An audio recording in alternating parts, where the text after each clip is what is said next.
Up next, an amphibious carrier that ferried Allied troops onto the beaches throughout the Pacific War. And a British World War II machine with the distinction of being the oldest and smallest vehicle on our list.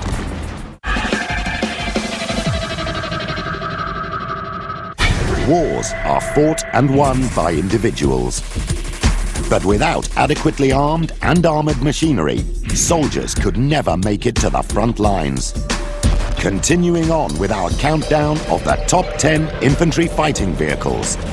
This next vehicle may seem like the odd man out on our list, but it had a key role in the Allied victory of World War II. The LVT-4 Alligator. Manufacturer, Food Machinery Corporation. Power plant, one Continental 250 horsepower radial petrol engine. Maximum speed, 40 kilometers per hour on land, 11 kilometers per hour on water. Carrying capacity, 6 crew and 30 troops. Armor, 1.3 centimeters. Armament, 2.50 caliber and 2.30 caliber machine guns.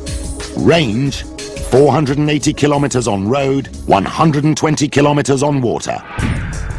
Known as amphibious tractors, or Amtraks for short, LVTs were the backbone for the US Marine landings during the long and bloody campaigns of the Pacific War. But the original idea of an amphibious landing craft came not from America, but from Japan. The only people at the beginning of the Second World War who had purpose-built amphibious assault equipment were the Japanese. As an island nation, the Japanese understood that they would have to, in a modern war, conduct amphibious operations. And it is, in fact, the Japanese who invent modern amphibious landing equipment. By mid-1943, Allied forces were trying to win back the Japanese-held islands of the Pacific. American commanders knew that to get their troops safely onto the beaches, they would need an effective armored transport vehicle. They already had the Higgins boat, but they needed more than a mere landing craft.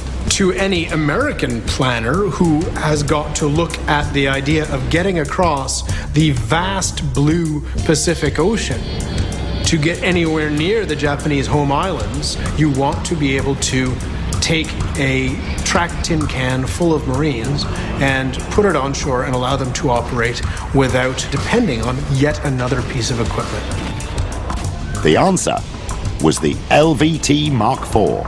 Introduced in 1944, this innovative vehicle had a rear door from which either a jeep or gun could be unloaded. But more importantly, it could carry its crew safely beyond the shoreline. Having a vehicle that wouldn't simply land on the beach, drop the bow, and have everybody run out into harm's way, but actually go onto the beach, transition onto land, provide a platform from which you could actually fight, as well as protection for the squad on board, was a real revolutionary change in amphibious warfare.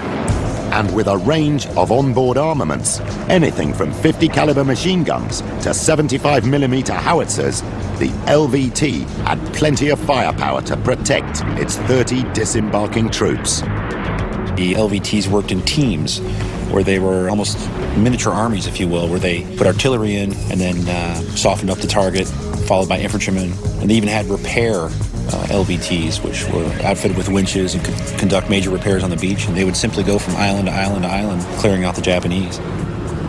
For innovation, this amphibious original earns top marks. And with over 1,900 LVT-4s built, its production score is strong, as is its carrying capability. But marks for service length and mobility are down. So the LVT-4 comes in at 9th place on our list of the top 10 infantry fighting vehicles.